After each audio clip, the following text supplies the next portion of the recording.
के lady doctor rape murder मामले की बात करें तो सीबीआई लगातार जांच में जुटी हुई है और पूर्व प्रिंसिपल समेत 5 लोगों से पॉलीग्राफ टेस्ट भी किए जा रहे हैं, साथ ही पूछताछ भी हो रही है, सवाल जवाब किए जा रहे हैं। संजय रॉय से भी बात की जा रही है, सवाल पूछे जा रहे हैं। अब ऐसे में सवाल ये उठता है कि सवाल जवाब के बाद और जो पॉलीग्राफ टेस्ट का सहारा लिया जा रहा है, इसके बाद सच कब तक सामने आ जाएगा? रिपोर्ट देखिए।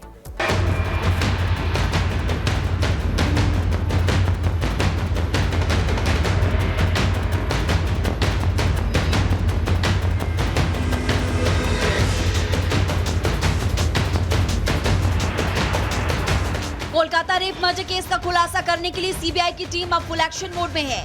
कल पूर्व प्रिंसिपल संदीप घोष के साथ 5 लोगों का पॉलीग्राफ टेस्ट करने के बाद आज सुबह सीबीआई की टीम बेलघाट स्थित संदीप घोष के घर पर पहुंची। माना जा रहा है कि पूर्व प्रिंसिपल के खिलाफ वित्तीय अनियमितता का केस दर्ज होने के बाद सीबीआई ने संदीप घोष पर कड़ा शिकंजा कसने की तैयारी कर ली है।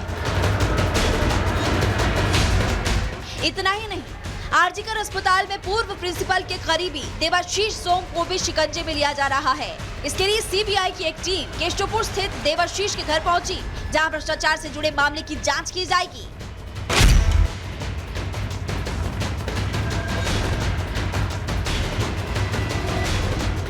रेप मर्डर केस से पर्दा उठाने के लिए मुख्य आरोपी का आज होने वाला पॉलीग्राफ टेस्ट अहम माना जा रहा है। इसके लिए सीबीआई ने जेल में आइसोलेशन वार्ड की मांग की है। वहीं डॉक्टर घोष के अलावा जिन लोगों का पॉलीग्राफ टेस्ट हुआ, उसमें संजय रॉय का दोस्त सौरभ भट्टाचार्य और घटना की रात ड्यूटी कर रहे 4 जूनियर डॉक्टर शामिल हैं। इन जूनियर डॉक्टर के साथ महिला डॉक्टर ने घटना वाली रात खाना खाया था, जबकि कोलकाता पुलिस के सिविल वॉलेंटियर सौरभ को घटना के एक दिन पहले 8 अगस्त को अस्पताल में संजय रॉय के साथ देखा गया था। उस दिन सौरभ अस्पताल में भर्ती अपने रिश्तेदार को देखने गया था और रात को उसने संजय रॉय के साथ शराबी भी थी। सूत्रों के मुताबिक पॉलीग्राफी टेस्ट में संदीप घोष से कई सवाल पूछे गए। जो सवाल पूछे गए वो आप जान लीजिए। क्या आपके और मृतका के बीच कोई विवाद था? क्या आपने पीड़िता के परिजनों को इस हत्या को आत्महत्या बताया था? क्या वारदात की सूचना पुलिस को देर से दी गई? आप डॉक्टर हैं, आपको नहीं लगता कि क्राइम सीन को सुरक्षित रखना जरूरी होता है? क्राइम सीन को जांच पूरी होने तक सुरक्षित क्यों नहीं रखा गया? वारदात के बाद तुरंत इस्तीफा क्यों दिया? आपने वारदात के बाद किस किस से बात की? वारदात की जानकारी फोन पर किस किस को दी? क्या आप संजय रॉय को जानते हैं? कब से और कितनी बार उससे मिले? क्या 8 और 9 अगस्त को मिले थे उससे? इतना ही नहीं, मामले का खुलासा करने के लिए आरोपी संजय रॉय की बाइक को भी पुलिस ने जब्त कर लिया।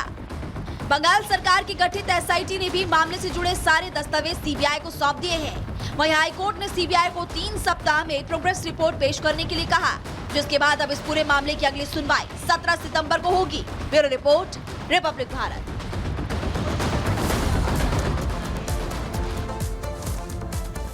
और इसी बीच आपको बता दें, कोलकाता में ट्रेनी डॉक्टर के रेप और मर्डर के बाद बीजेपी लगातार आक्रोशित है, सड़क पर उतरकर प्रदर्शन कर रही है, इंसाफ की मांग कर रही है। तस्वीरें हम आपको दिखाएंगे। बार बार ये कहा जा रहा है कि ममता सरकार में, ममता राज में ये क्या हो रहा है महिलाओं के साथ? आखिर महिलाओं को इंसाफ कब मिलेगा? जिस तरीके से बर्बरता की गई एक ट्रेनी डॉक्टर के साथ 9 अगस्त की रात अस्पताल के भीतर ही उसका रेप होता है, फिर उसका मर्डर कर दिया जाता है।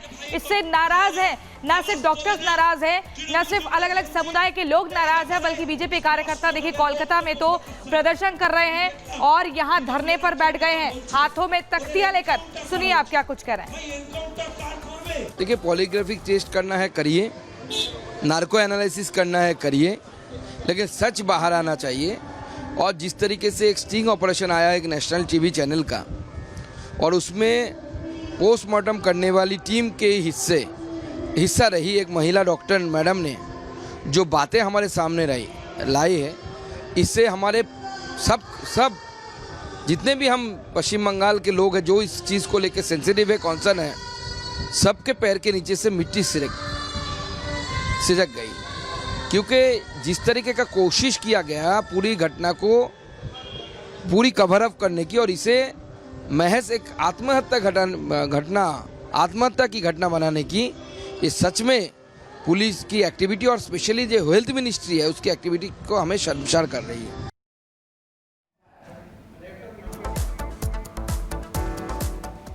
तस्वीरें भी आप देख रहे हैं, लगातार प्रोटेस्ट हो रहा है कोलकाता में। बीजेपी का प्रदर्शन, कार्यकर्ता प्रदर्शन कर रहे हैं, विरोध जता रहे हैं और कह रहे हैं कि ऐसे मामलों में कड़ी से कड़ी कार्रवाई करनी चाहिए, राज्य सरकार द्वारा भी कदम उठाने चाहिए। और शुरुआत में क्यों नहीं कदम उठाए गए?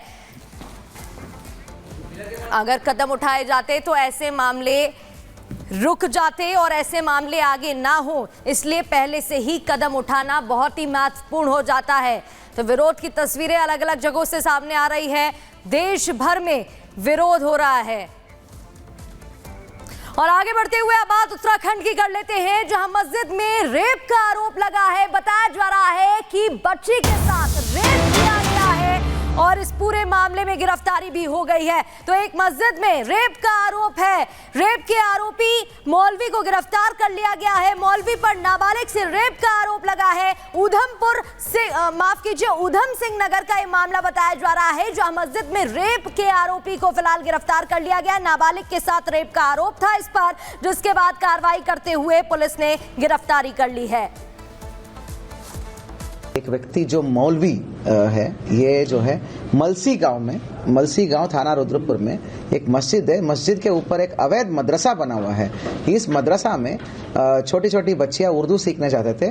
उन बच्चियों का शारीरिक शोषण, बलात्कार और मतलब पोर्नोग्राफी दिखाना, ये सब चीजें होता था करके तहरीर आया था। तो उस तहरीर के आधार पर तत्काल हमने, एक बच्ची की मां ने तहरीर दिया था, उसके आधार पर हमने एफआईआर करके उस मौलवी को गिरफ्तार करके जेल भेज दिया।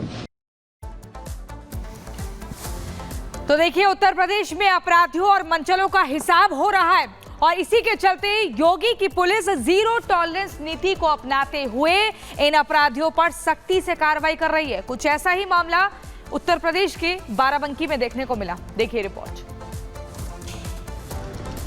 मंचलों और अपराधियों को योगी पुलिस किस तरह से सबक सिखाती है, ये तस्वीर सबसे बड़ा उदाहरण है। यूपी के बाराबंकी में रेप के आरोपी को पुलिस ने धर दबोचा। पुलिस के मुताबिक आरोपी गिरफ्तारी से बचने के लिए भागने की कोशिश कर रहा था। पुलिस के जवानों ने जब आरोपी को पकड़ने की कोशिश की तो आरोपी ने गोलीबारी शुरू कर दी। जवाबी कार्रवाई में पुलिस ने फायरिंग भी की, जिससे रेप के आरोपी के पैर में गोली लग गई और वो घायल हो गया। आरोप है कि शख्स ने 9 साल की नाबालिग का रेप किया। बंकी चौकी क्षेत्र में एक अभ्यस्त बच्ची के साथ उसके ही पड़ोसी विजय नामक व्यक्ति ने उसके साथ उसे घर में अकेला पाकर उसके दुष्कर्म किया था। इस आरोपी विजय की गिरफ्तारी हेतु 3 टीमों का गठन किया गया था। यूपी में योगी की पुलिस जीरो टॉलरेंस अपनाते हुए मंचलों और अपराधियों पर लगातार नकेल कस रही है, क्योंकि यूपी की सत्ता संभालने के बाद योगी ने साफ कर दिया था कि अब यूपी में अपराध की कोई जगह नहीं है। अगर अपराधी और मंचले नहीं सुधरे तो उनका पक्का इलाज होना तय है। Bureau report, Republic Bharat. और महाराष्ट्र से एक हैरान करने वाली खबर सामने आई है, जहां कुछ लड़कियों ने मिलकर एक लड़की की बेरहमी से पिटाई की है।